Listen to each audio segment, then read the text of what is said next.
Happy Friday, everybody. Welcome yeah. to ANF Plus Sports Tonight. I'm sports producer Scott Pennyman here with, they got Fred on a Friday, man. It's look, Fred Day. Fred's in high demand, man. It's hard to get him here on a Friday. So everybody Listen, I out came there, straight out of the studio, just did the 6 o'clock weather, and now I'm about to do some real hot takes here. let's jump in it, man. Let's jump in it. And, of course, when we're talking about the Celtics, there's never anyone who I would rather have on the show than Fred. All right.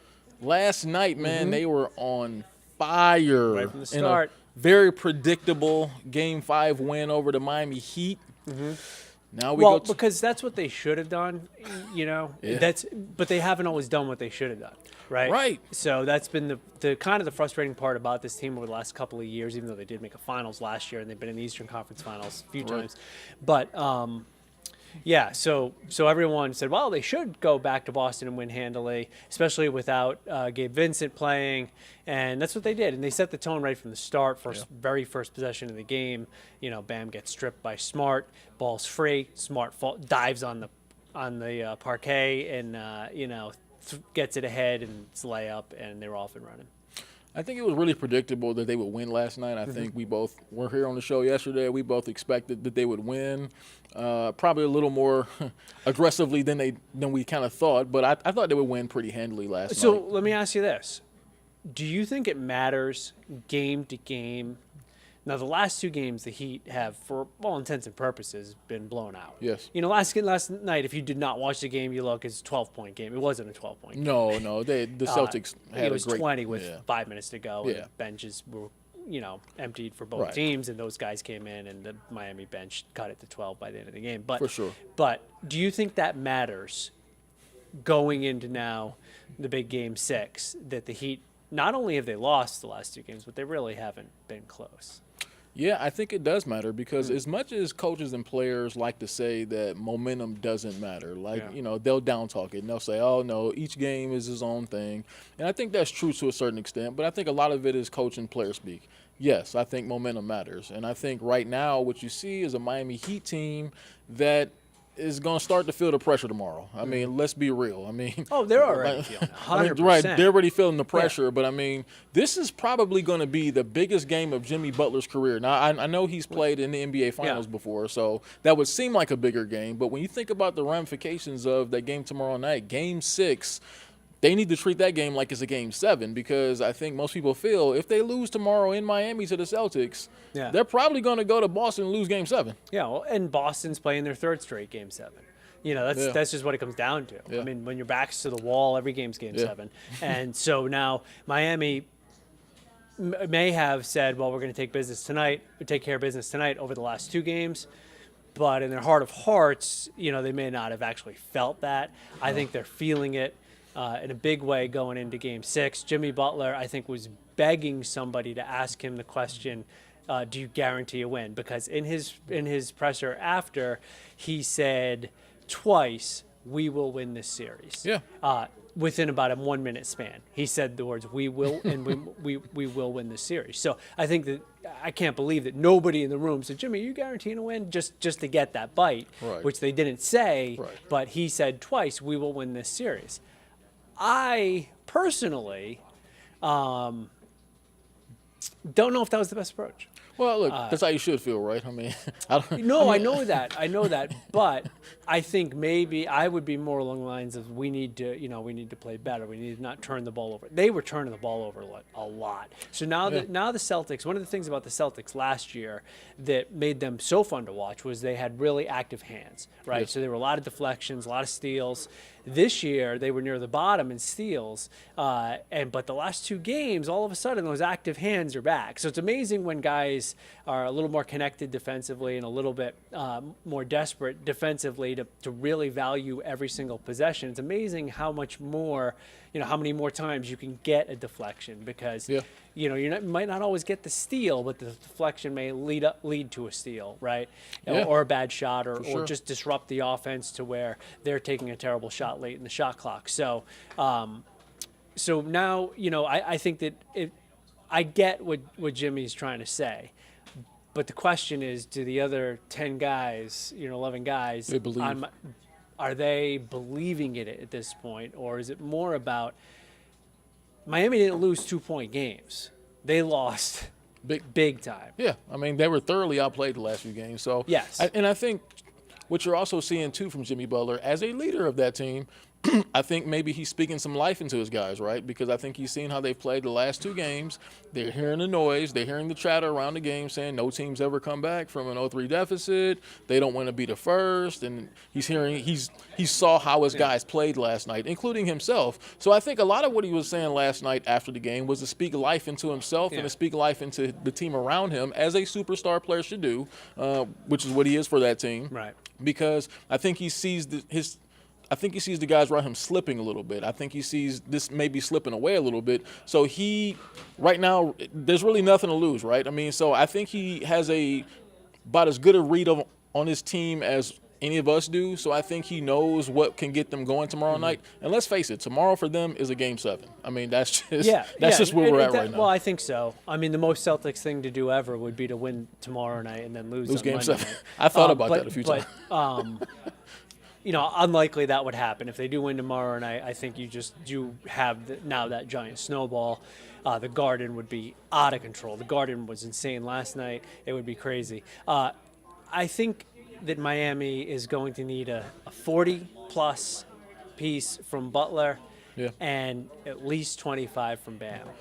And if that doesn't happen in Game 6, I don't think Miami's gonna be able to do it. I think that the ball needs to be in Butler's hands. I think he's got to be aggressive to shoot. And the problem is now you're in a Game 6. Yeah. And there's been a lot of tape on Butler. There's been a lot of feel on what he's trying to do. And it gets harder and harder the deeper you get into a series when you're the guy to do what you need to do. So unless Spoelstra can draw some stuff up that's going to be a different look for the Celtics against Butler, they've seen pretty much everything. The Celtics, however, have multiple guys, including Derek White last night, who can step up and give you more.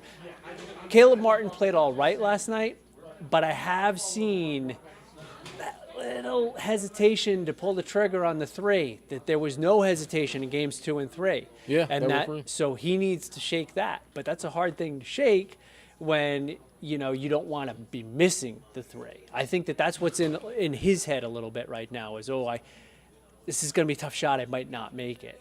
Whereas in games 2 and 3, it was like, this is going to be a tough shot, but we're rolling right now. Right. I mean, and I just think that as you get – this is the same thing I said when the Denver Nuggets were going against the Lakers and they were playing that Game 4. And I said the Nuggets shouldn't approach this game like they're playing with house money because when you have a really good team against the ropes, especially talented teams like the Lakers, like the Celtics, when you have them against the ropes, you better deliver that knockout blow because if they start to see a sign of life, if they start to feel like they have life, now we see what can happen. And if you don't knock that team out early, it's going to get harder and harder as you continue to go along. I mean, it's hard to eliminate a team.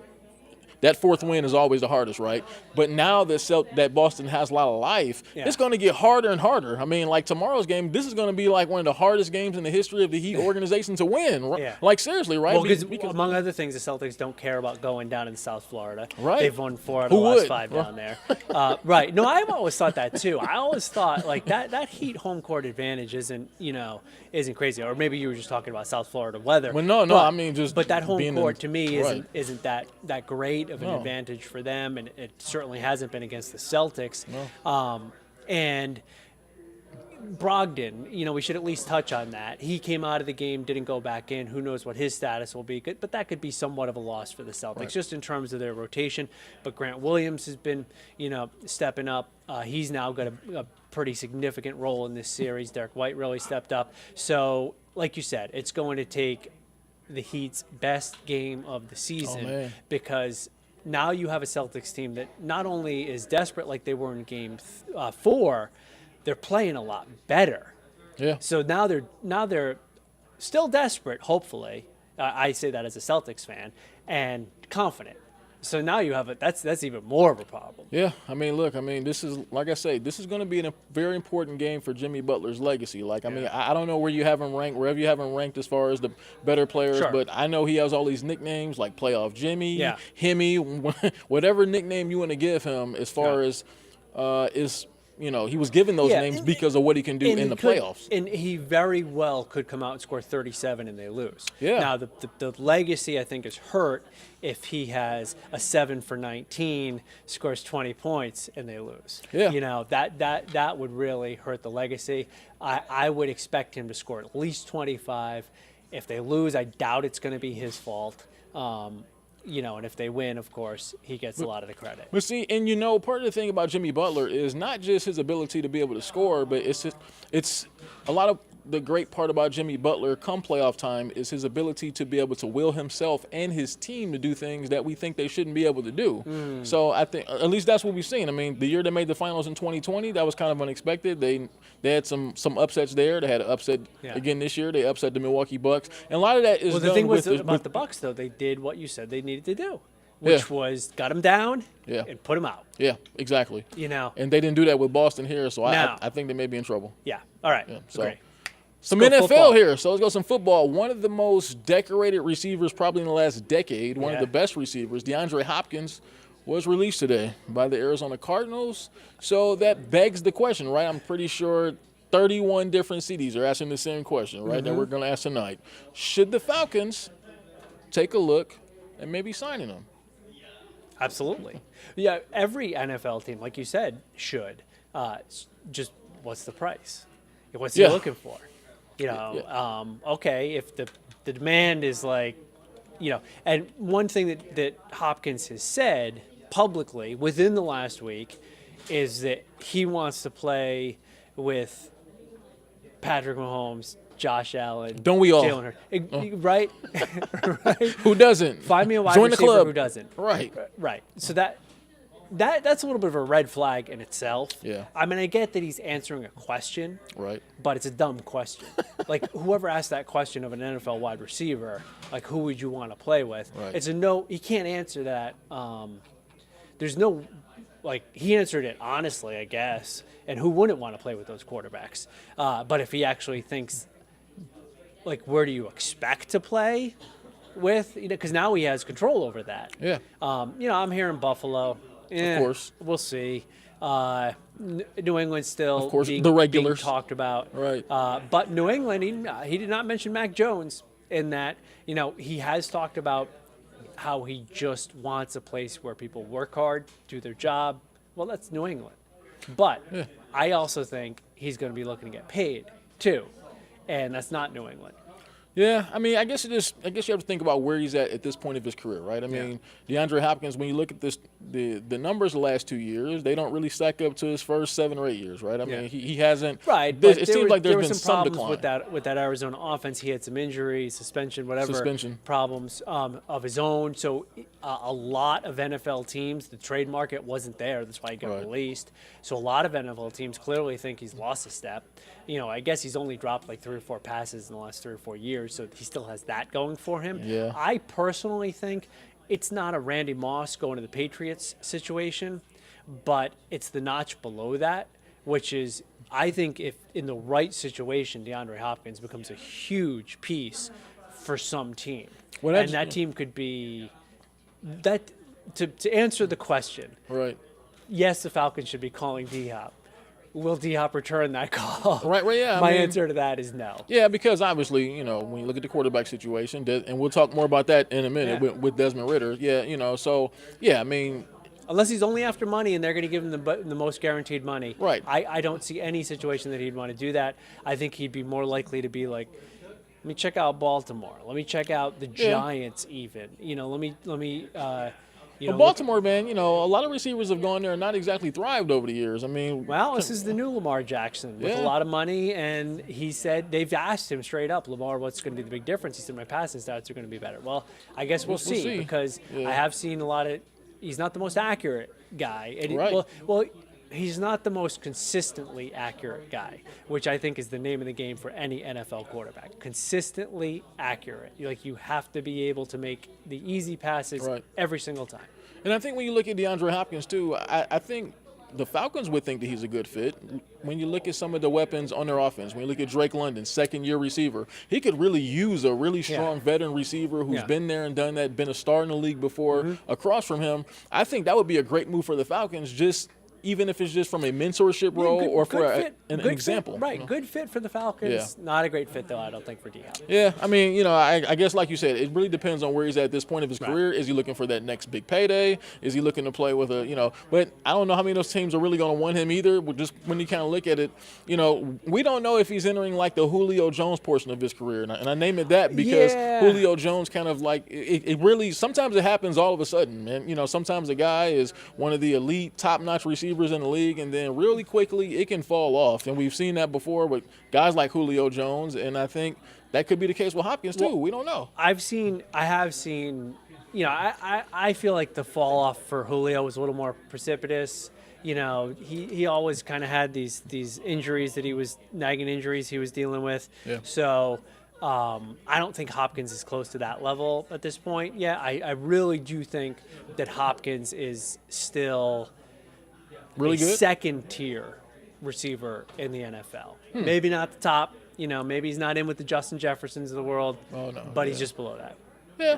That's my take. That's good. That's pretty strong. Look, I mean, only time will tell, but I think it's probably more accurate to what you said. I mean, I think he's probably going to look towards teams like Kansas City first and teams like that, because I think he even knows at this point in his career that he's not that guy he was maybe 3 or 4 years ago, and he probably needs a quarterback that's going to help him look a little bit better than maybe what he is right now. So I think when you look at it from that angle, you're probably right. The Falcons will not be the team that he's going to really give a strong look at. I don't know. Maybe he likes Atlanta. He's not far. Not far from the area. I mean, there is that aspect. Yeah. So sometimes you can't downplay that, but from everything he said, for sure, leading up to this, I would say it's probably a no-go. So we got another football topic here. The old man, well, I don't want to call him the old man. He's only 36 years old. But Calais Campbell. Is he really 36? He's 36 years old. Well, I mean, to still be playing at a pretty high level, that's impressive. Exactly. 15 NFL seasons. He Pro Football Focus called him one of the top 30 players over the age of 30 in the NFL right now. So, kind of when you look at where the Falcons are at, they signed him this offseason. He still kind of had a productive season last year with the Ravens. He had 5.5 sacks. Yeah. So when you really look at it, I'm just wondering, how much do you think he can help the Falcons look? And the Falcons were second to last in the NFL against the quarterback last year. They only had 21 sacks. So I think he can still help at least some. Yeah, and if nothing else, he can occupy and maybe let a younger guy get to the quarterback, or maybe they can scheme up some cornerback stuff, or just bring a couple extra guys that he could then help lead to a sack by his presence. As you talked about Hopkins, role of a mentor to somebody. He doesn't strike me as that kind of guy. But Calais Campbell, on the other hand, could be a mentor to some of these younger linemen. So I thought that was a great signing. And the Falcons' defense, which was not good last year, should be, I think, top half of the league this year. So if the Falcons are, for argument's sake, 14th best defense and 18th or 20th best offense, probably good enough to compete for that division. Yeah, I think. Yeah, and I think one of the cool things too, I was out there at Falcons OTAs this week, and I was in the crowd of people talking to Calais Campbell, and one of the cool things I think that he said was he knows he's 36 years old. He knows he's 15 years in. He said, look, I wouldn't be myself if I didn't try to help some of these younger guys get better, give them some tips to improve. So I think if you're the Falcons, that's a great thing to hear, because that's why you bring a guy that experienced in, not really so much because of what he can still do on the field, but you're bringing in a guy like that to be able to help develop guys like Zach Harrison, who you took in the 3rd round, guys like that who you want to develop and get better. So I think it's a great signing. Look, on the past on this show, I know I joked around about it. I joked around about his age. I said he was old. But look, I think for what the Falcons need right now on this particular team, for the young players they have up front, for the guys who they just drafted, even last year with Arnold Edekebe, this year with Zach Harrison, Calais Campbell can be just what the doctor ordered to be able to get those guys up to speed on what they need them to be. Yeah, so he can help those linemen. For sure. Maybe with technique or tendencies of some linemen that they may be facing, or whatever it is, right? Identifying. He's a 6-time Pro Bowler, But the thing that he can do potentially for the entire team is, and I'm not saying that the Falcons don't have guys like this in the locker room. I'm just not that familiar with the Falcons locker room, what it's like, in there. As far as veterans. But he's a guy who at 36, you better believe, knows how to be a pro. He does. Right? Because if you're still going to be playing at the level that he can play at that age, you have to be doing everything right in terms of, when you're in the facility, what you're eating, what your workout habits are. And so he can set that standard for a lot of the guys in that locker room. So I thought it was great. I thought it was a great signing. Yeah, just even when you look at his career, I mean, on the field, 6-time Pro Bowler, twice he was first team, twice he was All-Pro, and he was also on the 2010s All-Decade team. But I think if you're looking at both sides of it, as far as off the field, he was the 2019 Walter Payton Man of the Year. Right. So I think it says a lot about character. Right? It says a lot about his character, and that's been one of the themes about Calais Campbell throughout his career is not just what he can do on the football field, but what he can do for the guys off the field too. So for where the Falcons are at in their development and for where that program is at right now, I think he may have been one of the perfect piece for what they needed that's going to help those guys get up the part. And he's very versatile too. So I think when you have other linemen up there who you want to be versatile, when you have a system where you want guys to be able to be versatile and play different positions, that's Calais Campbell. Right. And then the younger guys in the locker room, could see a guy like him and then become a guy like him, both on the field's probably harder, but at least off the field and in terms of habits and being a professional football player, what it takes. So that's good. Great guy to have. Great signing, I thought, for the and he deserves those old man honors. What was he ranked, like number 20 for players over 30? He's in the 20s. Yeah. So that's pretty good. And think about it. A lot of those guys are 31, 32, 30 years old. He's 36. So pretty impressive. So let's stay with our old buddies over at Pro Football Focus because they have one right here that won't be as nice if you're a big fan of Desmond Ridder. So Pro Football hopefully Focus. DeAndre Hopkins doesn't see this. So Pro Football Focus came out with their list of best quarterbacks headed into 2023. Our old buddy Desmond Ridder. Well, I guess you could say so young these buddy. are the projected starters. Projected. Right? These are the projected starting quarterbacks for this. So the list was 32 players long. 32 players long. Okay. Just getting that. You know what Desmond Ridder ended up at? He wasn't last. 31. Pro Football Focus thinks he's the 31st best quarterback in the NFL, or will be the 31st best quarterback for the 2023 season. I got some thoughts about this. I want to get yours for. Oh, mine first. All right, I'll go first. I was gonna say. So 32. I'm looking at the list right now. Is Anthony Richardson. That's the only guy who they think is gonna be worse, huh? Who a lot of people think was a good pick for the Colts, but admittedly probably somewhat of a project. May not even end up being the starter coming out of that if things don't go great. And I think the Colts could do him potentially a disservice by forcing him in there, even because he was such a high draft pick. Because a lot of what you saw from Anthony Richardson was that he's still pretty raw, but the potential is through the roof.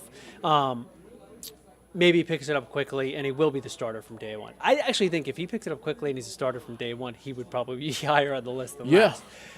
So guys that are ahead of him, C.J. Stroud ahead of him.